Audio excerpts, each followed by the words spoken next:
Welcome to episode 11 of Superstates, Practices of Transformation, with me, your host, Joshua Peters. In each episode, we talk to world-class experts, industry leaders, revolutionary thinkers. They share with us latest information, research, tools, and then their own personal story to inspire us on our own journey of personal or professional growth. This week, I talk with Magdalena Knight.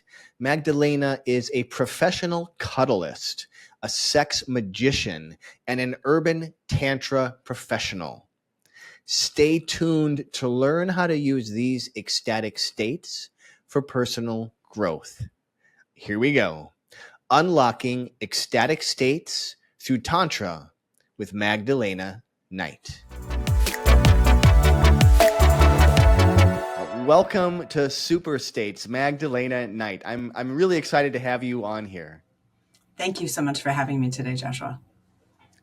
And so, Magdalena, you have a very interesting a set of interests that are maybe some would say different than what most people are doing with their life. So, It's true. Can you describe to me how what you do can transform people's lives?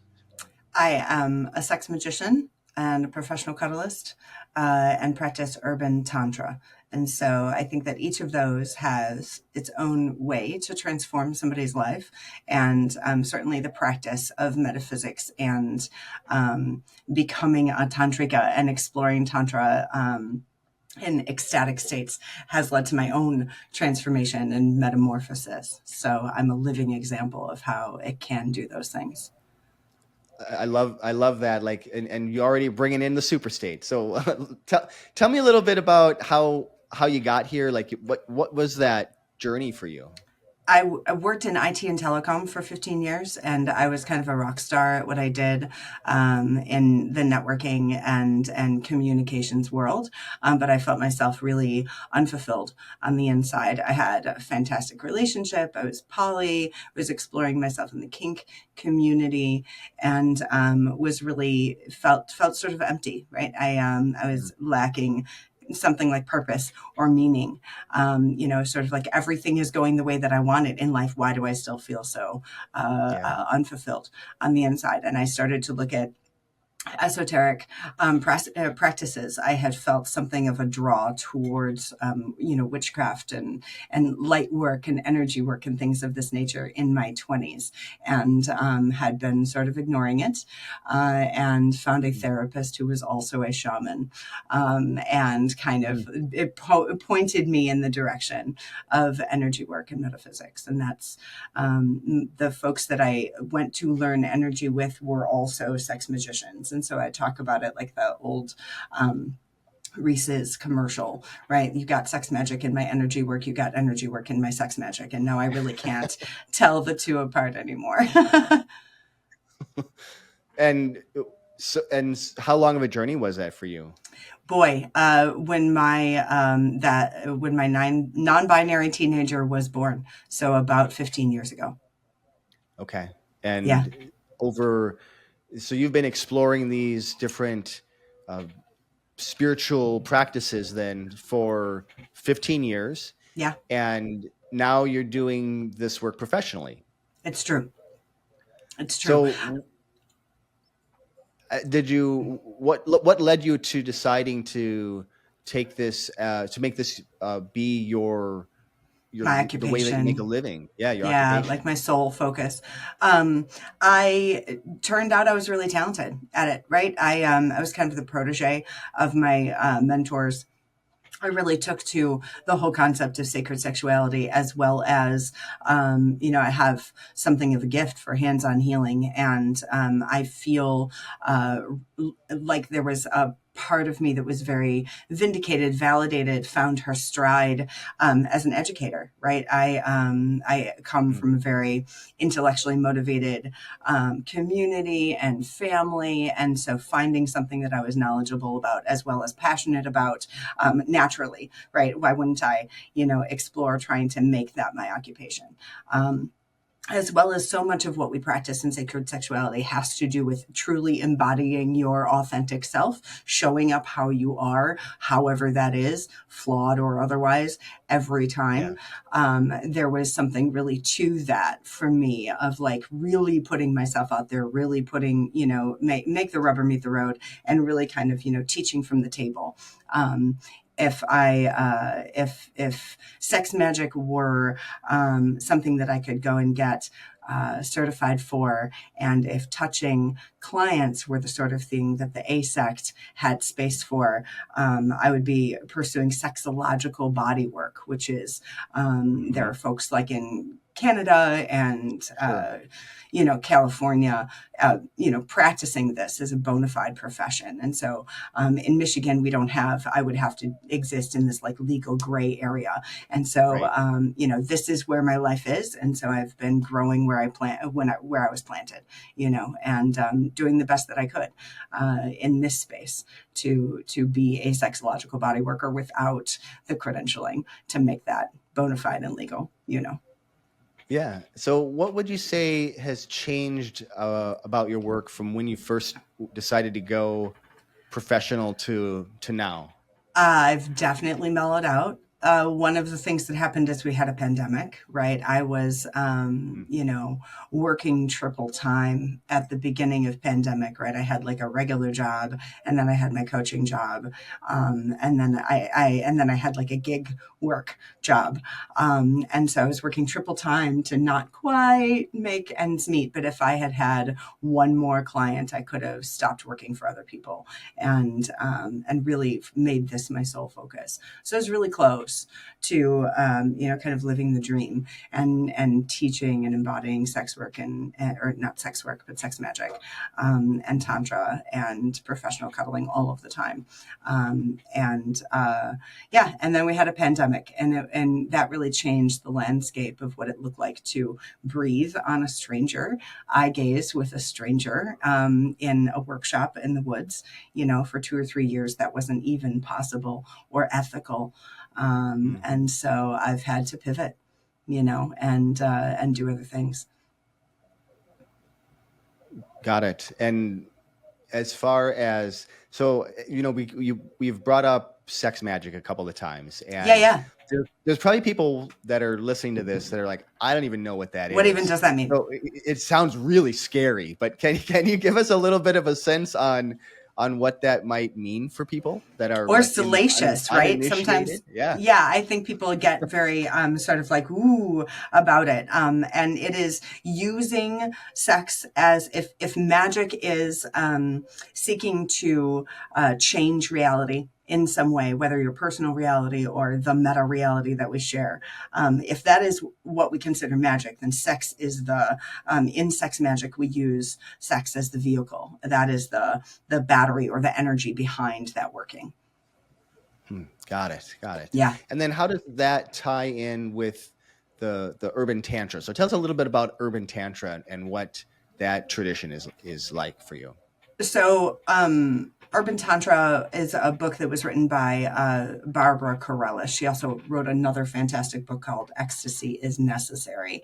And so I was very much in the space of sacred sexuality, and feeling myself and really into the work when I found Urban Tantra. And there's many, many, many different flavors of Tantra.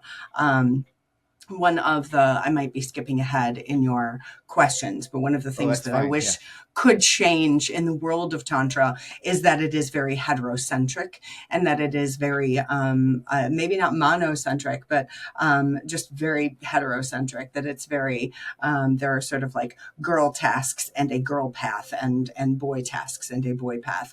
And Urban Tantra was one of the paths that had space for queer people and had space Mhm. for gender variance and just a different relationship with gender.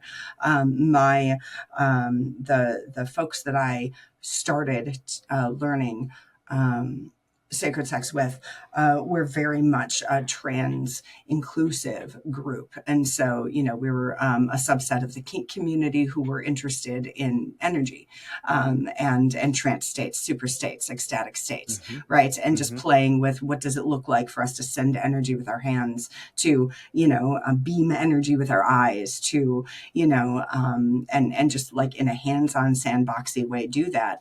And then how do we do that in a gender affirming way, knowing that the person, my partner for this eye gaze is, transgender or non-binary or, not cisgendered, and learning to give sacred touch, learning to touch the body in a way that is gender affirming, right? Planing the pecs in a way that either describes round, delicious breasts or flattens, like pectorals, right? Mm-hmm. Things of this nature, where you can affirm, or you can unfortunately re-traumatize, or do a microaggression accidentally. And so being just very aware and very cognizant of this gender piece of sex magic is what drew me to urban tantra. So yeah, long answer, short question.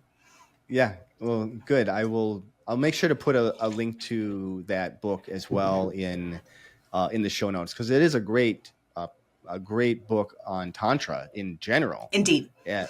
And there's a And there's a whole section of the book which focuses on the erotic awakening massage. And in order to graduate the professional training seminar, you had to it's a lab, right? You had to do erotic awakening massage both on a male-bodied person and on masculine genitals, on feminine genitals, and then on somewhere in between. And there was no skips. In order to pass the seminar, you had to complete all three parts of the lab. And so, luckily that was one of the easiest parts of the class for me, because it was not brand new territory. This was not a whole new frontier, but for lots of the other participants, it was, right? For some cis men to engage in gender nonconforming genitals, it blew their mind, right? It was not in their wheelhouse, not something that they'd experienced before. So. Well, I mean, if you're doing this kind of work, that's the sort of thing that you need some experience in. I mean, Indeed. it seems Yes. really, it seems like a no-brainer, and I can see how that would also blow somebody's mind if they've never been through that kind of process before. Yes. So, as you're, where do you find inspiration, or where do you like to learn new things? What's your favorite method of that? Wow, that's a great question, because I've asked myself that for a while, and even pandemic sort of plateaued my learning. I am looking into Tantra for women and by women, some other Tantra gurus that are Indian, and also referred to me by Brandy Williams, who was at Babylon Rising, which is where we met. So yeah, I'm still exploring where to find it. I have my own sort of cabinet of folks that keep me honest to my own path and my own karma and my own purpose, my will. But yeah, I where do I find inspiration? Where I can. Sometimes I have to source it on the inside.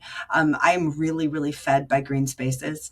I forest bathe as often as I can, and yeah, existing in nature helps a lot. What would you say? Someone in your industry, so you're in kind of this helping people awaken their own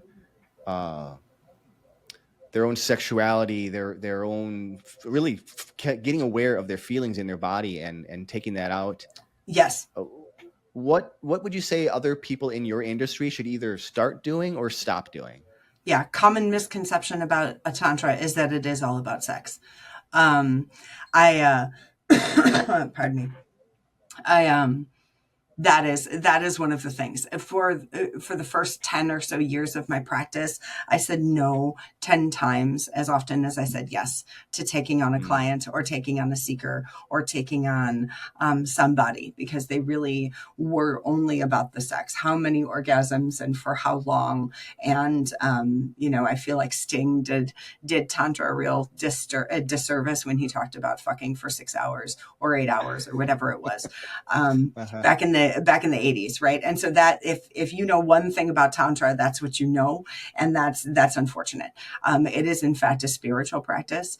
My take on it is kind of Jungian, right? I feel like there is a place where we are making our shadow conscious, and once it is sort of exposed to the light, it both loses its power over us, and that therefore we can gain mastery over our shadow. And so that brings me to my second point, is that I wish more seekers had a good foundation in therapy. I wish Mm. more seekers had a toolkit of coping skills when they came to Tantra to deal with what exists in their shadow. Um, uh, Tantra has a very sort of sexy allure. The marquee, draws you in with like the ecstatic states and the fucking for 6 hours and the getting high on breath work, right? And all of those things are real and are true, but without that foundation of really understanding yourself and knowing what your maladaptive patterns are, and where your shadow gets in the way of your own excellence, your own intention, your own authenticity. That's I mean you can use Tantra to sort of to transform those things and to get beyond those things, but I would like for Tantra to not be the only skill. Yeah, I would. It's like as you were talking there, I'm thinking of even in my work when we start to you start to stir things up. Yes. Sometimes anyway, you start to Yes. stir things up, and Yes. with what you're talking about, we're talking about energy and getting energy to flow, Yes.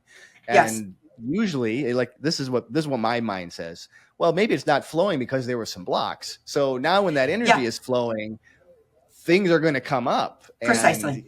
Precisely. I talk about it like so stepping on a rake. You take a couple of steps into like intentionally working with your chakras and intentionally like trying to become the human that you think that you are. And then bam, there come, you've stepped on the rake and here's all of your own bullshit.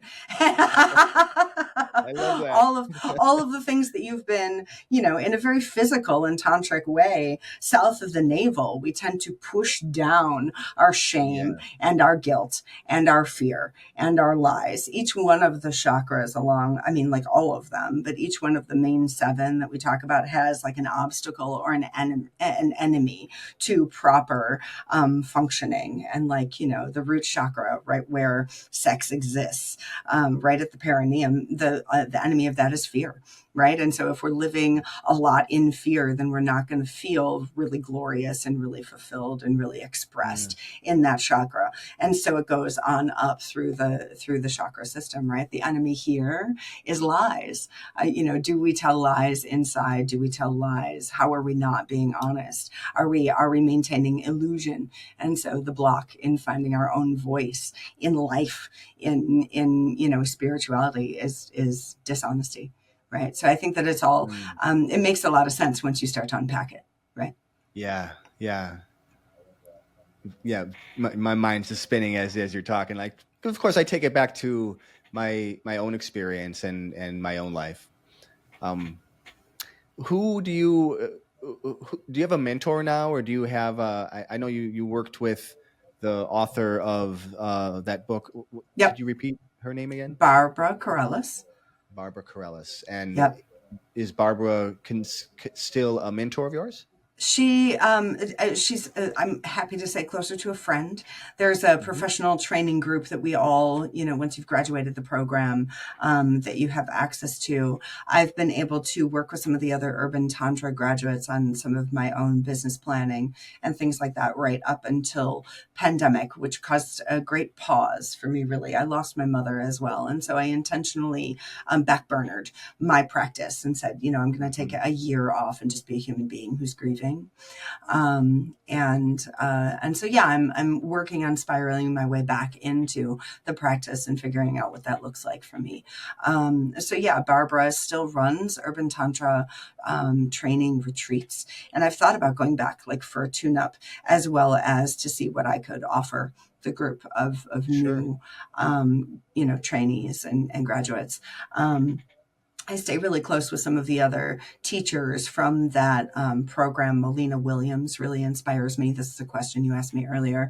She's the kink doula, kinkdoula.com. She's a woman of color who is in a consensual master-slave relationship with like a national treasure. Her husband is a composer, Austrian composer, and like world celebrated type of thing. And so now they are living the life of their dreams, jet setting around. And she's speaking about, consensual slavery and living your best kink life. And he's composing music for, adoring audiences and things. So that's Molina Williams. And I've been following her since before I really understood myself as, a sexual healer or any type of educator.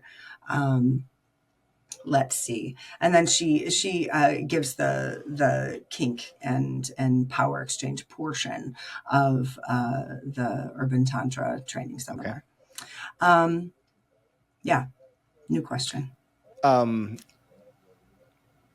was my next question for you? You just spun me down a whole nother area of interest. Like, ooh, let's look at that. But I wanted to ask you before we get too far, because we didn't even really talk about what the cuddling aspect is. Okay. Sure. Before I discovered Tantra, I am what's called a Kaddishtee. And that is probably what I'll write my book about because it is hard to research and hard to find documentation on the Kaddishtee movement. And so we're followers of the goddess, Kadesh, often depicted in hermaphroditic or gender neutral ways, which is part of why, the gender sort of rabbit hole that I've gone down. So as a Kaddishtee, primarily we are dealing with, Kaddishtee level 1 path of the Kaddishtee POTQ. Was a program where you understood boundaries. You learned things like energetic hygiene, how to raise energy, how to ground energy, how to understand my energy versus your energy, how to, really operate yourself as an energetic being.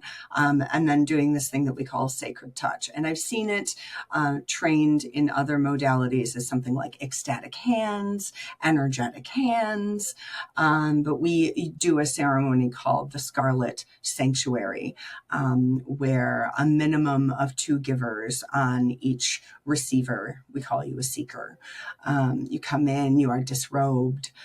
We ask you about your boundaries. Is there anywhere on your body that you would prefer to not be touched? Is there anything specifically that you came here to seek? And so these sacred touch ceremonies were sort of part and parcel to my early energy work and my early priestess or ministry as a practitioner. And then Path to Kaddishtee 2 was other experienced Kaddishtee taking an area of interest and kind of doing, a train the trainer type of workshop where we did our own little deep dive on a topic of sacred sexuality or sexual freedom or erotic awakening, and looked at how does that interface with today's society and how could we as healers help. And so mine was aging. I did sex and aging, and interviewed another priestess who worked in like a geriatric psychiatric facility. And what does sexual freedom look like for the, patients there? And what are the kinds of ethical things that come up with geriatric psych folks trying to live their best erotic awakened life. Again, way I'm sure off topic, but.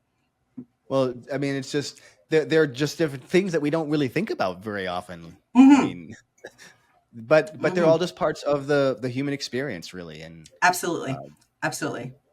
so we've talked a lot about erotic awakening, and when I think of that, I it feels or seems like you need to be in the same room with somebody. So when you're working with people, is this a in person kind of thing that you do with them? That is strenuously my preference, and that is what caused the big calibration and the big pivot Yeah. when pandemic happened. I can no longer travel to. I wasn't sure that eye gazing over a webcam worked. I wasn't sure that if I'm inhaling while you're exhaling, does that wheel of energy really work over Zoom and stuff like that.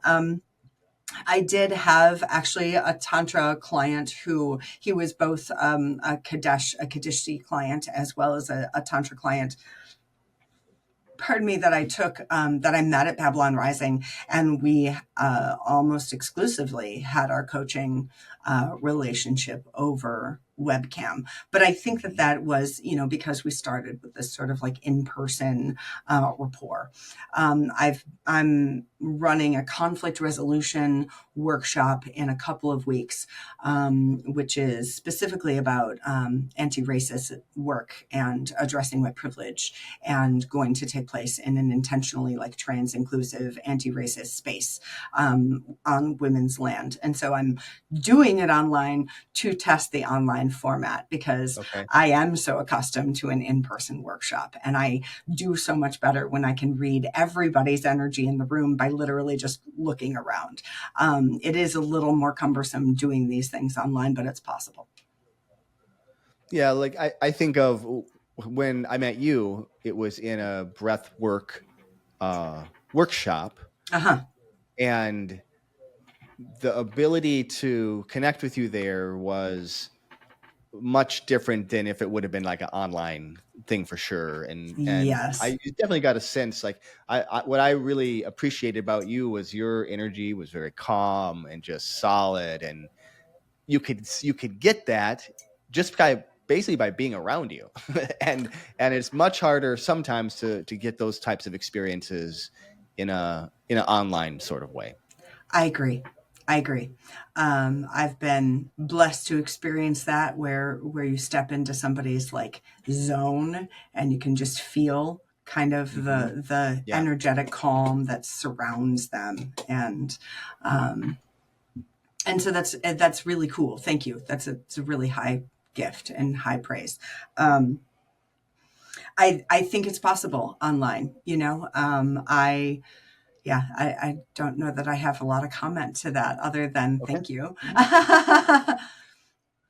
So based on everything that you've learned on your experiences, what's a practical way someone could use Mm, maybe a simple technique that from the tantra uh, toolbox yeah. to improve their life?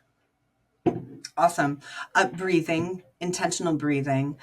So much of tantric practices involve the breath. Where attention goes, energy flows. And so simply by paying attention to areas of your body and breathing into them, you will both, invigorate, energize those areas, because you're paying attention, and where attention goes, energy flows. And so if you are breathing on purpose into your elbow or into your pinky or into your left earlobe, you're going to feel that area more.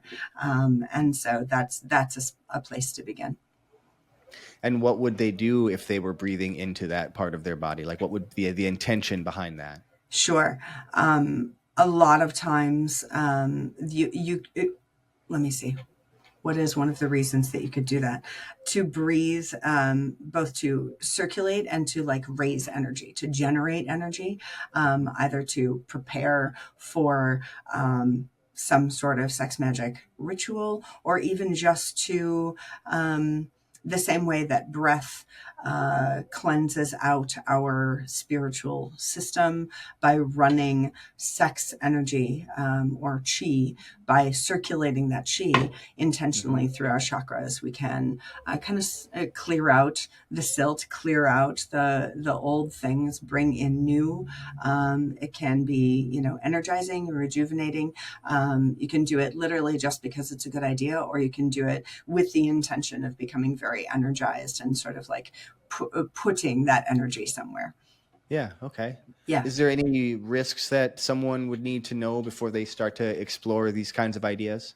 Just listen to your body, right? There doesn't have to be a goal, and you don't have to get to a really, really high ecstatic state in order for it to be successful. Even just 10 deep breaths means that you've done a good thing.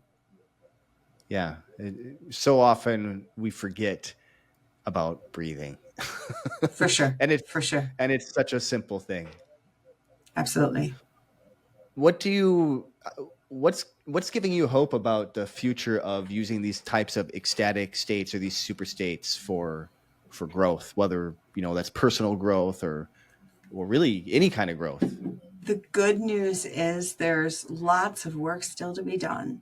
It's been a difficult 3 years, coming through pandemic and coming back into community and coming back into workshops and festivals and things like that. We've all gone a little feral, and we've all gotten really isolated.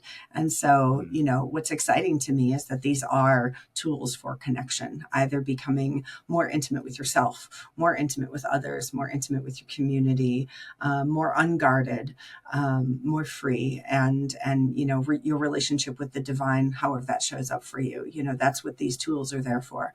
And so, the good news is that these tools have been here since before pandemic and continue to be here for us. I love that. And so, if somebody wants to learn more about you, what's the best way to do that? I am on Instagram as Dakini Detroit. You can find me on Facebook as Magdalena Knight. And I think that's the best way to find me. Great. I will make sure to put links to both of those, as well as all the books and different things that we've talked about in the show notes. And to leave here, Magdalena, what's the one insight or piece of knowledge that you want the listening audience to leave with today? Your body contains lots of wisdom, and that pleasure is a birthright, is a human right. I love that. Thank you so much for joining me here today. Really appreciate your time and your wisdom and the knowledge that you have to share. Thank you so much for having me again. If you're still here, that means you stayed for the whole episode. Thank you so much for listening in and supporting the podcast. I hope you enjoyed it. If you did, please leave me a 5-star review on Apple Podcasts, because that is the best way that's going to expand the message and expand the reach of this show. And it would really mean a lot to both me and to my guests. Don't forget to subscribe to the podcast through your favorite app or on YouTube so that you can stay up to date with Super States. And also, let me know what topics or guests you'd like me to cover in future episodes. You can just get in touch with the comments below, or you can find me on most social media platforms out there at Joshua Ray, R-E-Y, Peters. Don't be shy. I will answer your questions.